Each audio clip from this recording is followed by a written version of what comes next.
वो आधा हिस्सा जिसके बगैर सच पूरा नहीं होता, वो है अर्ध सत्य।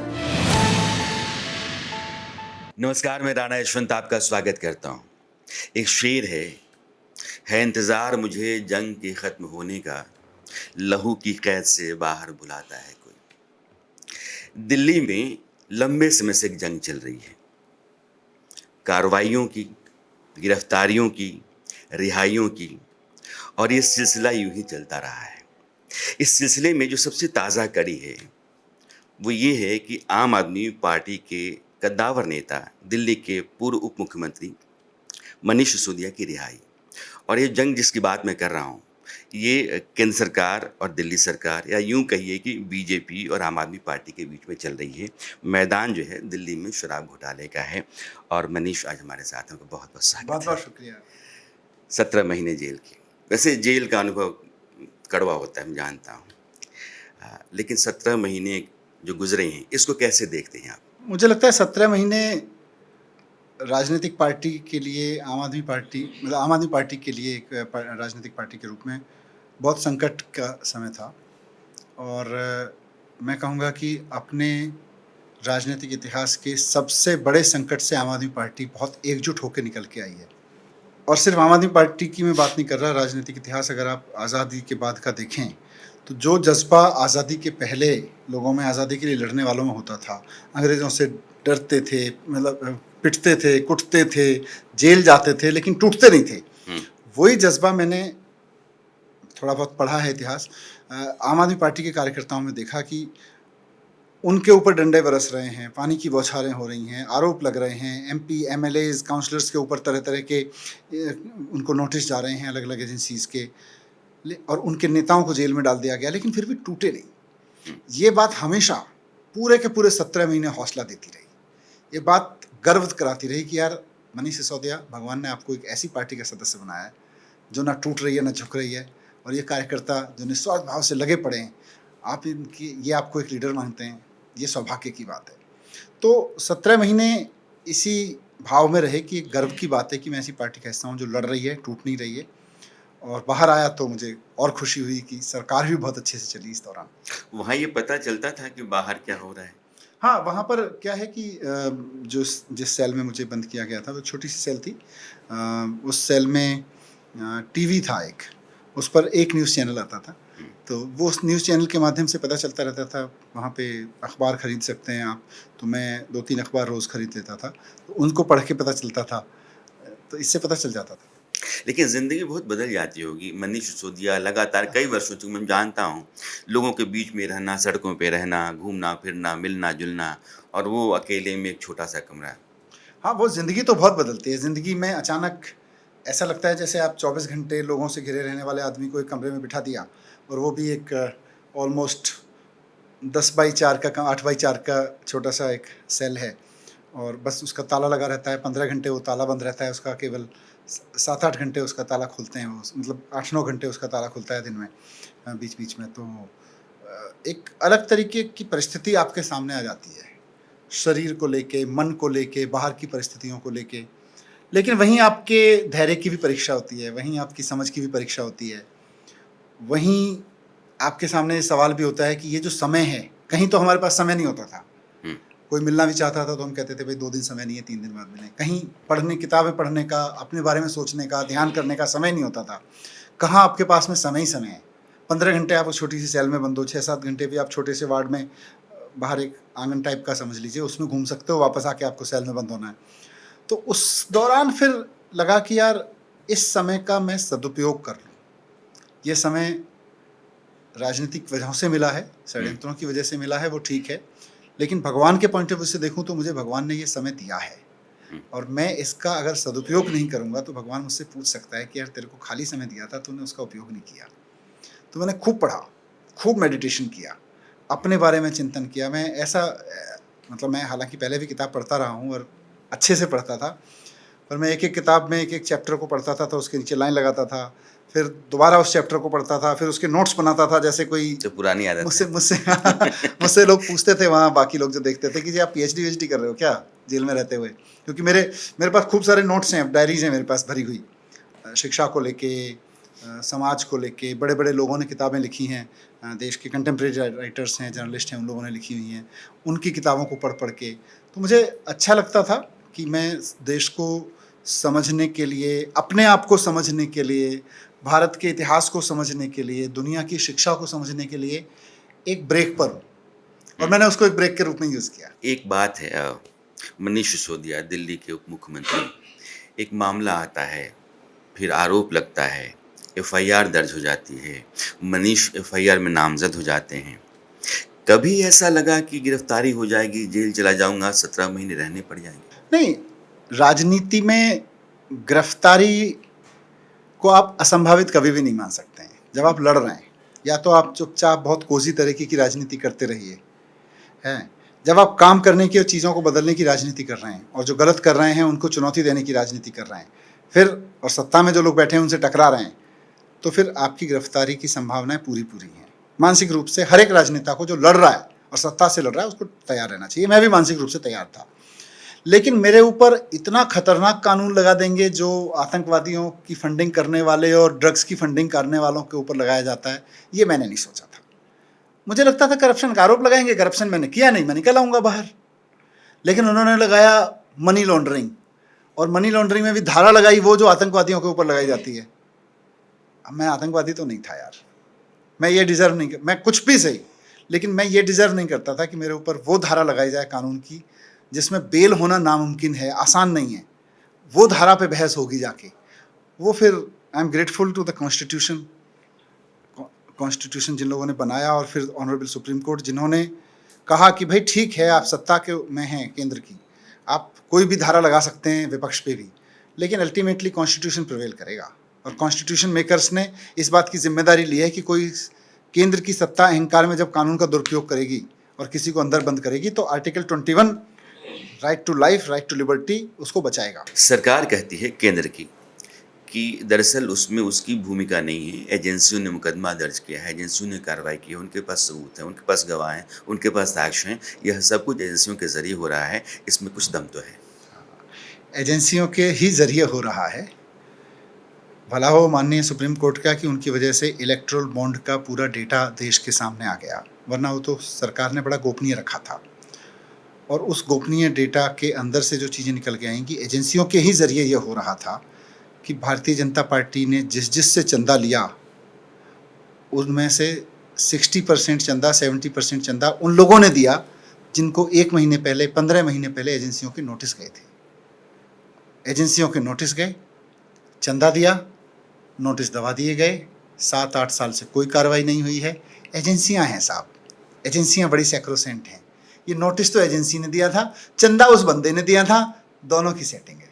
तो यकीन नहीं कर सकते। मैं तो जब मेरे सामने मैंने अखबारों में पढ़ा कि इलेक्ट्रल बॉन्ड में, अखबारों में डिटेल छापी कि इस तारीख को नोटिस गया, इस तारीख को चंदा करोड़ों का, सैकड़ों करोड़ का दिया गया, और उसके बाद से नोटिस ठप है।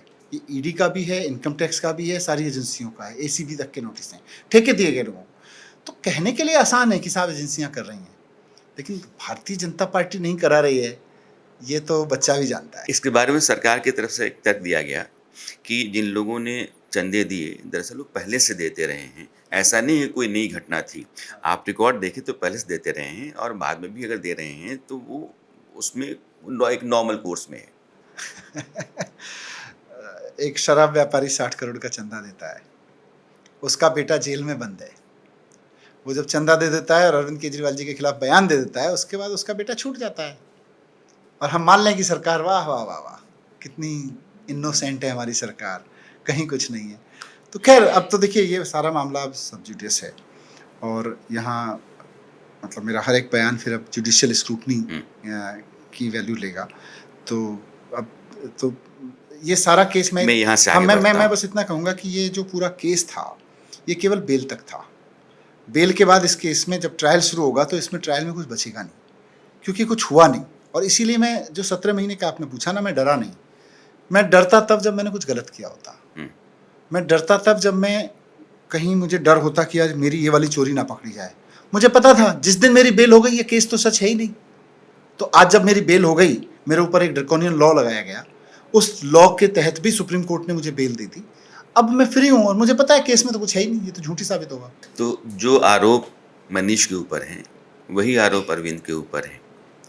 तो मनीष को इस बात का यकीन है कि अरविंद की भी रिहाई या उनको ज़मानत मिल जाएगी?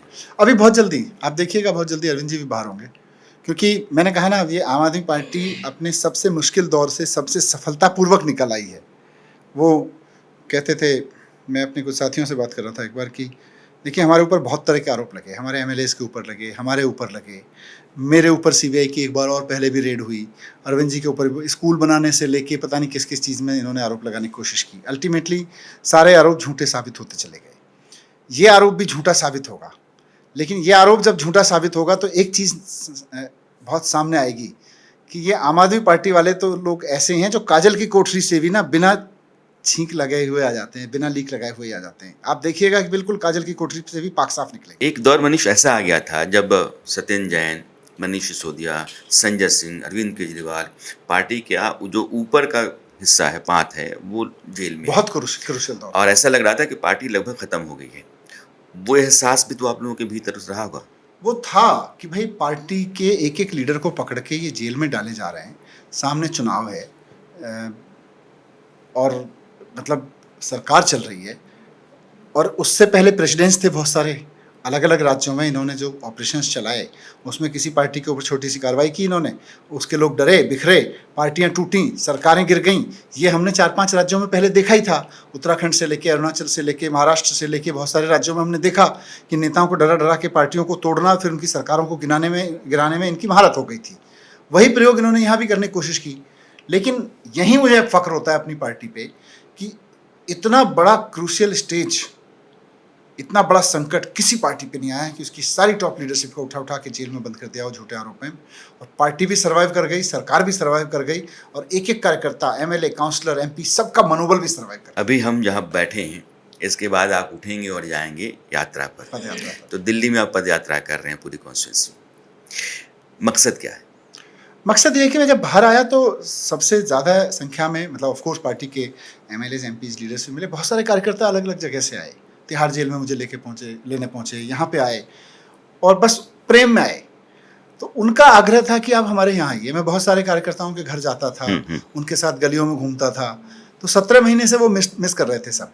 तो उनका ये आग्रह है कि अब आप हमारी गली में आइए, हम आपको लोगों से भी मिलवाएंगे, जो आप पहले करते थे वो करिए। तो अब मैं वापस लोगों के बीच जाऊँगा, अच्छा लगेगा। अपने ही लोगों, उन्हीं लोगों ने मुझे उप मुख्यमंत्री बनाया था, उन्हीं लोगों ने मुझे चुना था। अब मैं उन लोगों के बीच जाऊँगा तो मुझे भी अच्छा लगेगा, कनेक्ट होना है। 6 महीने के फासले पर दिल्ली का चुनाव है। इसको मैं ये मानूं कि दिल्ली चुनाव की तैयारियां हैं, ये आपकी पद यात्राएं? हाँ बिल्कुल, चुनाव की, देखिए चुनाव के लिए तो बहुत ज़रूरी है कि हम लोगों से कनेक्ट रहें। सरकार चलाने के लिए भी ज़रूरी है कनेक्ट रहें, और मैं सरकार में भी, आप देखते थे, मैं स्कूलों में, गलियों में, मार्केट एसोसिएशन के साथ घूमता ही रहता था। अभी भी जब चुनाव सर पे हैं, लगभग 6 महीने में हैं, वैसे में 17 महीने के ब्रेक के बाद तो मेरा वैसे भी लोगों के बीच जाना बनता है, क्योंकि जनता आपको प्यार करती है। और इस 17 महीने में मैंने जनता के बारे में भी बहुत सोचा। मुझे हर वो आदमी, क्योंकि जब आप जेल में बैठते हैं और अकेले बैठते हैं तो आपको अपने सारे रिश्ते याद आते हैं जो आपके बहुत क्लोज हैं, पति पत्नी, बच्चे, दोस्त, यार, पार्टी के लोग। लेकिन इससे भी आगे बढ़ते हैं फिर आप हर उस आदमी को भी ध्यान करते हैं जो कभी आप किसी की गली में गए थे और उसने दुकान से बाहर निकल के आपको गले लगाया था और कुछ कहा था, अच्छा या बुरा कहा था। आपको हर चीज़ याद आती है। फिर आपको लगता है यार वो भी तो मेरा कितना अपना था। तो वहाँ से एक हुक थी मेरे अंदर कि मैं बाहर निकलूंगा तो लोगों के पास जाऊंगा। ऑफ कोर्स उसमें चुनावी रणनीति भी है, चुनाव के लिए भी उसका फ़ायदा मिलेगा। लेकिन मुझे लगता है कि सबसे बड़ी चीज़ मेरे अंदर जो फीलिंग है कि वो जो लोगों का प्यार है ना, वो बुला रहा है, वो अद्भुत है। चुनाव की बात हो रही है, दिल्ली का पड़ोसी राज्य हरियाणा, वहाँ चुनाव अनाउंस्ड हो गए। 1 अक्टूबर को चुनाव है, मतदान होगा, 4 को नतीजे आएंगे। आम आदमी पार्टी लंबे समय से वहाँ ताकत झोंके हुए है। चुनाव अपने बूते लड़ेंगे या फिर कांग्रेस के साथ? देखिए, अभी तो हमारी पूरी तैयारी है, और आज अब चुनाव घोषित हुए हैं तो निश्चित रूप से पार्टी की सीनियर लीडरशिप बैठ के इस पर निर्णय करेगी कि आके हमें चुनाव में अब हमारी स्थिति क्या है, बाकी दलों की स्थिति क्या है, और कैसे हम भारतीय जनता पार्टी को हरा सकते हैं। हम अपने दम पे हरा सकते हैं या साथ मिल के हरा सकते हैं। ये सारी चीज़ें पार्टी के अंदर डिस्कस होंगी, और आई एम श्योर दूसरी पार्टियों में भी डिस्कस होंगी। और फिर अगर ज़रूरत पड़ेगी तो गठबंधन भी कर सकते हैं, ज़रूरत पड़ेगी तो अकेले भी लड़ सकते हैं। मैं अभी इस पे कोई यहाँ इस कन्वर्सेशन में कोई अपनी पर्सनल ओपिनियन नहीं दे सकता, क्योंकि ये पार्टी के सीनियर लीडरशिप मिलके विदिन टेबल, विदिन ग्रुप और फिर अक्रॉस द ग्रुप डिस्कस करेगी। पार्टी के कद्दावर नेता हैं आप, चुनाव रणनीति जानते हैं आप, समझते हैं आप।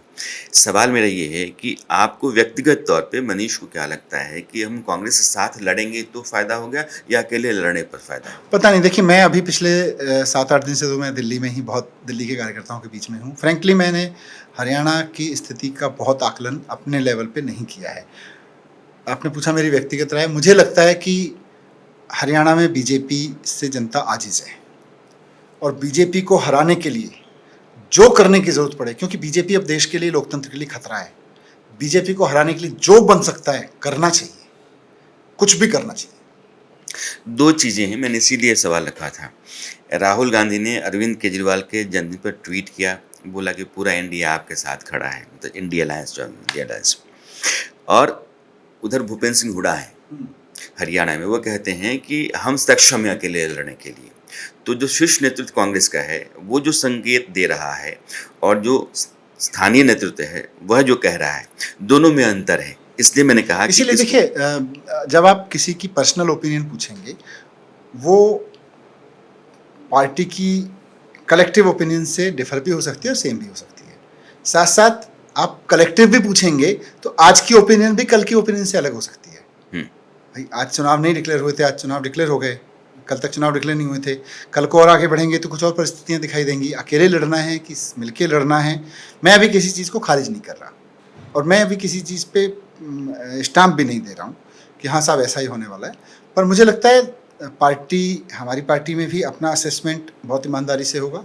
आई एम श्योर उसके बेस पे हमारी पार्टी तय करेगी कि हमें क्या करना है, बाकी पार्टियों को भी लगेगा। मकसद है कि इस बार बीजेपी को इन सारे राज्यों में हराना जहाँ जहाँ चुनाव है। मनीष के कहने का मतलब सिर्फ ये है कि बीजेपी को सत्ता से बाहर करने के हरियाणा में हर मुमकिन कोशिश की जाएगी कि जो भी समीकरण साधा जा सकता है, अगर कांग्रेस के साथ आकर के हो सकता है या अकेले हो सकता है, उसको साधने की कोशिश की जाएगी। चुनाव दिल्ली में भी है, 6 महीने फासले पे, जैसे ही नतीजे आएंगे उसके बाद फिर दिल्ली के लिए तैयारी शुरू हो जाएगी। आप दिल्ली में भी कुछ दिनों से घूम भी रहे हैं, अब यात्रा पर भी निकलेंगे। दिल्ली चुनाव को लेकर के आम आदमी पार्टी की रणनीति क्या है और वो क्या उम्मीद कर रही है इस बार? देखिए, हर चुनाव के लिए ना एक अलग रणनीति बनती है, उसकी परिस्थितियाँ होती हैं। जैसे एक चुनाव में भी अगर आप लोकसभा चुनाव में देखें तो अलग अलग रणनीतियाँ बनी। दिल्ली की लीडरशिप ने अलग रणनीति बनाई, पंजाब की लीडरशिप ने अलग रणनीति बनाई, दोनों ही पार्टियों की, कांग्रेस और अगर आम आदमी पार्टी की हम बात करें तो हर एक पार्टी अपनी अपनी रणनीति अलग अलग बनाती है। तो अभी तो हरियाणा का चुनाव सामने आया है, महाराष्ट्र का चुनाव आएगा, फिर दिल्ली का भी आएगा और आने वाले भी आएंगे। हर चुनाव अपने वर्तमान परिस्थितियों के हिसाब से कोई रणनीति लेके आएगा। अभी बहुत बहुत प्रीमेच्योर होगा कुछ भी उस पर टिप्पणी करना, लेकिन जैसा मैंने कहा कि दिल्ली में एक अलग तरीके का माहौल है। जो दिल्ली पिछले 3 लोकसभा चुनाव से, लोकसभा चुनाव में आम आदमी पार्टी को सीटें नहीं देती, वही दिल्ली जब विधानसभा चुनाव आता है तो बम्पर वोटिंग के साथ केजरीवाल जी के साथ खड़ी होती है, बम्पर वोटिंग और अनप्रेसिडेंटेड। तो उस वक्त दिल्ली के चुनाव में क्या परिस्थिति होगी, मुझे लगता है कि ये ठीक उस वक्त हम तय करें जब दिल्ली का चुनाव के लिए निर्णय हो रहा हो। अभी तो इस पे कुछ भी कहना मुश्किल है। एक बड़ा वाजिब सवाल है और मैं जब चल रहा था तो किसने कहा कि पूछिएगा ज़रूर। उन्होंने कहा कि आरोप अरविंद केजरीवाल के ऊपर भी है, वो दिल्ली के मुख्यमंत्री हैं। मनीष पर भी वही आरोप हैं, लेकिन वो दिल्ली के उप मुख्यमंत्री नहीं हैं, उन्होंने अपना ओहदा छोड़ा।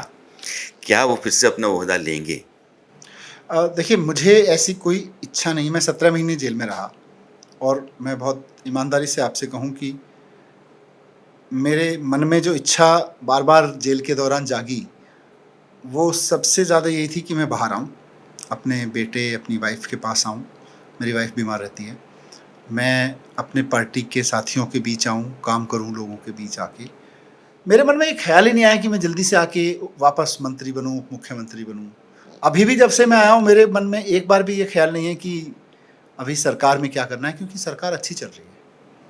सरकार में आतिशी जो काम कर रही हैं, जहाँ तक शिक्षा की मैं बात करूँ, मेरा अपना प्रिय विषय है, वो मुझसे बहुत बेहतरीन टैलेंटेड शिक्षा मंत्री हो सकती हैं और मुझसे मैं जानता हूँ क्योंकि मेरे साथ वो काम भी कर चुकी हैं व्यक्तिगत रूप से मेरी टीम में। सरकार अच्छी चल रही है, मुझे कोई जल्दबाजी नहीं है इस बारे में कि मुझे वहाँ कोई रोल दिया जाए। अभी पार्टी की ज़रूरत और मेरी इच्छा दोनों यही थी कि हम लोगों के बीच निकलें, तो हम पद यात्रा शुरू कर रहे हैं। जहाँ तक सरकार की बात है, सीएम साहब आएंगे। सरकार में अब क्या आगे मेरी कोई भूमिका होगी या चुनाव के बाद होगी या चुनाव में, अभी मैं पूरी तरह से चुनाव में लगूँ, एक बार सीएम साहब जल्दी आने वाले हैं, उसके बाद वो तय करेंगे। अभी चूंकि अरविंद केजरीवाल की गैर मौजूदगी में सुनीता केजरीवाल ने एक बड़ी भूमिका निभाई, चाहे वो लोकसभा चुनाव हो या फिर अलग अलग रैलियां हो, रामलीला मैदान से लेकर के रांची तक की रैलियां। हरियाणा के भी अभी हाल में आप देखा कि उन्होंने प्रचार प्रसार भी किया और पार्टी की बैठकों में भी उनकी हिस्सेदारी रहती है। पार्टी के भीतर उनकी अपनी भूमिका व्यक्तिगत तौर पर आप कैसे देखते हैं, पार्टी कैसे देखती है? क्योंकि एक बार यह भी माना जाने लगा कि अगर बहुत लंबे समय तक अरविंद जेल में रहते हैं तो मुख्यमंत्री उनको बना दिया जाए। ये मैं भी टीवी पे देखता था और मुझे, क्योंकि पार्टी, हमारी पार्टी कैसे काम करती है, कैसे हम सब लोगों के आपस में रिश्ते हैं, वहाँ तो ऐसा कई बार तो मुझे लगता था टीवी पे देख के, सुनीता जी, आतिशी जी, सौरभ जी, मनीष, संजय, अरविंद, सब के बीच एक टसल चल रहा है। हकीकत मेरे को पता थी कि ये तो सब मनोहर कहानियां हैं राजनीति की, और हमारा परिवार, हमारी पार्टी कैसे एक दूसरे के साथ भाई बहन की तरह से रहती है, मित्रों की तरह रहती है, वो हम ही जानते हैं। तो वैसे में जहाँ तक सुनीता जी की भूमिका का सवाल है, एक ऐसा दौर संकट का आया जब पार्टी की सारी सीनियर लीडरशिप जेल में थी। उस समय पार्टी के लोकप्रिय नेता अरविंद केजरीवाल जी के मैसेज को, उनके दिल में क्या है, उनका मैसेज क्या है जनता के लिए, उसको जनता को कन्वे करना बहुत ज़रूरी था। और वो मैं समझता हूँ सुनीता भाभी ने बहुत शानदार तरीके से, वो बहुत टैलेंटेड हैं, पढ़ी लिखी हैं, IRS ऑफिसर रही हैं, सीजन्ड महिला हैं, उन्होंने बहुत शालीनता के साथ में उस मैसेज को, जो अरविंद जी कहना चाहते थे, अरविंद जी की तरफ से मैसेज था लोगों के लिए, वो दिया। और मुझे गर्व होता है कि उन्होंने बहुत सफलतापूर्वक उसको कन्वे किया।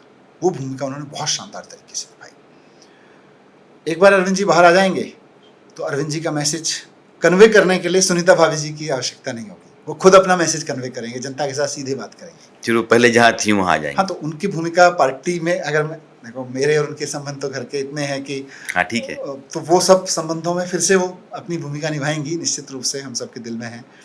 पर अरविंद जी जब बाहर आ जाएंगे तो अरविंद जी अपना काम करेंगे, हम सब अपना काम कर ही रहे होंगे। दिल्ली में एक लड़ाई और होती है उपराज्यपाल की और सरकार की। जैसे अभी ध्वजारोहण का मामला था, तो आपके मुख्यमंत्री ने एक नाम आतिशी का तय किया।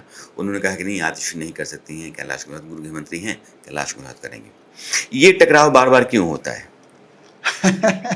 देखिए, इसमें दो फैक्टर्स मैं आपके सामने रखता हूँ। अगर अरविंद केजरीवाल जी कहते हैं कि भाई मैं कैलाश गहलोत का नाम सजेस्ट कर रहा हूँ, आप तय मानिए, LG साहब कहते नहीं नहीं, कैलाश गहलोत नहीं, आतिशी करेंगी, आप तय मानिए, यही होता। उनको तो अरविंद केजरीवाल जी का बयान पलटना था।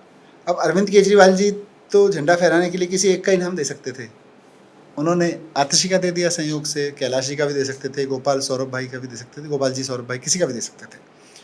उन्होंने एक नाम लिया, LG साहब ने कहा नहीं जी, मैं एक को नहीं करने दूंगा, मैं दूसरे को कहूँगा। हमने कहा ठीक है, दूसरे को कर लो। हमारा तो एक ही मकसद है इस मैसेज का कि साहब, ये तिरंगा फहराने का अधिकार लोगों ने लड़के, देश की जनता ने लड़के बहुत लंबे समय तक इसलिए लिया है कि ये तिरंगा होगा और इसको जनता की चुनी हुई सरकार फहराया करेगी। पहले लाट साहब यूनियन जैक फहराते थे, हमने कहा ये यूनियन जैक नहीं है जो लाट साहब फहराएंगे, इसको तो जनता का चुना हुआ मंत्री फहराएगा। लड़ाई यहाँ तक थी। उसके आगे एक्स फहराएगा कि वाई फहराएगा, हाँ, सारे पर हम ही हैं, कैलाश जी हों, तो इसमें तो कोई झंझट नहीं था। पर मुझे यकीन है कि अगर अरविंद जी ने कैलाश जी का नाम लिख के भेजा होता तो तय मानिए, LG साहब कहते अरविंद जी ने कैलाश जी का नाम लिखा है तो मैं आतिशी को कहूँगा झंडा फहरा, तो यही होता। क्योंकि उनको तो केजरीवाल जी का मतलब उनको मज़ा आता है ये सब पलटने में। दूसरा, आपने कहा कि उपराज्यपाल के साथ ये, तो दिल्ली में अनफॉर्चुनेटली लोकतंत्र की हत्या बहुत बेदर्दी से की गई है, संविधान की हत्या की गई है। केंद्र सरकार ने, मतलब जब सुप्रीम कोर्ट ने कहा कि भाई दिल्ली में भी चुनी हुई जन सरकार के पास सारे अधिकार हैं, तो केंद्र सरकार ने असंवैधानिक रूप से अलोकतांत्रिक तरीके से कानून बना के राज्यपाल, उपराज्यपाल को अधिकार दिए। अलोकतांत्रिक है, और लोकतंत्र का गला जब घोटा जाएगा तो लड़ाई झगड़े तो होंगे। और ये लड़ाई झगड़े देखिए सिर्फ अब दिल्ली में नहीं हो रहे, पूरे देश में जहाँ जहाँ राज्यपाल विपक्ष की सरकारों को परेशान कर रहे हैं, हर जगह हो रहे हैं। कश्मीर से लेकर कन्याकुमारी तक रोज सुप्रीम कोर्ट में कोई ना कोई राज्य सरकार खड़ी होती है कि देखो जी राज्यपाल हमें काम नहीं करने दे रहा। तो ये असंवैधानिक काम है, असंवैधानिक है, अलोकतांत्रिक है। चुनी हुई सरकारों को काम करने दो ना यार, क्या दिक्कत है? आप अरविंद केजरीवाल जेल में रहते हैं, जेल में हैं। वहाँ से सरकार चलाने में उनकी भूमिका क्या होती है? कैसे चला पाते हैं? नहीं, मिनिस्टर्स मिलते हैं उनसे वहाँ, वो ऑफ कोर्स जब मिनिस्टर्स मिलने जाते हैं तो डिस्कस भी करते ही होंगे, क्योंकि वहाँ से उनको कैसे इंस्ट्रक्शन आते हैं या नहीं आते हैं, अभी मेरा उस दिशा में कोई चर्चा नहीं हुई, क्योंकि मैं मिनिस्टर्स के साथ में एज मिनिस्टर्स नहीं बैठ पाया हूँ। पार्टी के लोगों के साथ में बैठ के बहुत सारी चीज़ों पे चर्चा हुई है। पर अरविंद जी के जो विज़न है दिल्ली को लेके, वो हम सबको पता ही है, मिनिस्टर्स को भी पता ही है। और जो चीज़ अरविंद जी शुरू करके गए हैं, या अभी 20 दिन जब बाहर थे तब शुरू इनिशिएट करके गए हैं, उन्हीं को भी हम आगे बढ़ा दें तो अरविंद जी का तो सपना और साकार हो रहा है। मंत्रियों के साथ आप नहीं बैठ पाते हैं, आप उनको निर्दिष्ट नहीं कर पाते हैं। मुझे लगता है कि इस पूरी कैबिनेट में अगर कोई आदमी बहुत काबिल है, जिसका बेहतरीन अनुभव है, वो मनीष हैं, और मनीष का वहाँ होना बहुत ज़रूरी है। नहीं, मेरा संपर्क है मंत्रियों से, ऐसा नहीं है, लेकिन अरविंद जी ने क्या इंस्ट्रक्शंस दिए हैं या नहीं दिए हैं, अभी क्या काम चल रहा है। मैं अभी देखिए 5-6 दिन हुए बाहर आए हुए, और अभी तो कार्यकर्ताओं से मिलना, आप लोगों से बात करना, जहाँ जहाँ बड़ी दुआएं की हैं लोगों ने, बड़ी प्रार्थनाएं की हैं, हमने भी बहुत प्रार्थनाएं की हैं, मैंने जेल में रह के, मेरे परिवार ने, तो वहाँ जाके माथा टेकना, उसको भगवान को धन्यवाद करना। अभी तो मेरा समय इसमें ज़्यादा जा रहा है। गवर्नेंस में भी निश्चित रूप से जब ज़रूरत पड़ेगी तो मैं मंत्रियों से भी बात करूँगा। आगे सीएम साहब बाहर आएंगे तो जैसी ज़रूरत पड़ेगी और जैसी परिस्थितियाँ होंगी वैसे काम करेंगे। आखिरी सवाल, देश में बड़ा उबाल है। जैसे दिल्ली में निर्भया कांड था, वैसे ही कोलकाता में एक लेडी डॉक्टर को क्रूर तरीके से, निर्मम तरीके से मारा गया, बलात्कार किया गया। उत्तराखंड में एक नर्स के साथ हुआ है। सवाल ये आ रहा है कि पॉलिटिकल पार्टीज भी इस तरह के निर्मम विभत्स मामलों को लेकर के भी चूज करके बोलती हैं कि कब बोला जाए, कब ना बोला जाए। इसलिए कि विपक्ष के जितने भी नेता हैं, उनका बयान बहुत देर से आया, आना पहले चाहिए था। अब मुझे टाइमिंग का तो देखिए बहुत आइडिया नहीं, क्योंकि कब किसने क्या बोला, पर अपनी पार्टी का मुझे पता है कि हमारी पार्टी ने इस तरह की किसी भी घटना का विरोध ही किया है। मतलब इसके विपक्ष में ही बोला है कि ये गलत है, और इस पे जो भी दोषी है उस पे कार्रवाई होनी चाहिए। दिल्ली में भी होगा तो हमारी पूरी पार्टी यही कहेगी। जो भी घटना होगी हमारी पूरी पार्टी ऐसी किसी घटना के खिलाफ ही खड़ी होगी। हमारी पार्टी के सीनियर लीडर्स ने, मैंने देखा है खुद, खूब बयान इस पे दिए हैं, और जो भी मतलब कहने की ज़रूरत है, अपना एंगर प्रकट करने की ज़रूरत है, किया है। मनीष जी, आपने समय निकाला, बहुत बहुत हमसे बात की, आपका बहुत बहुत शुक्रिया, बहुत शुक्रिया। बहुत बहुत शुक्रिया। वो आधा हिस्सा जिसके बगैर सच पूरा नहीं होता, वो है अर्ध सत्य।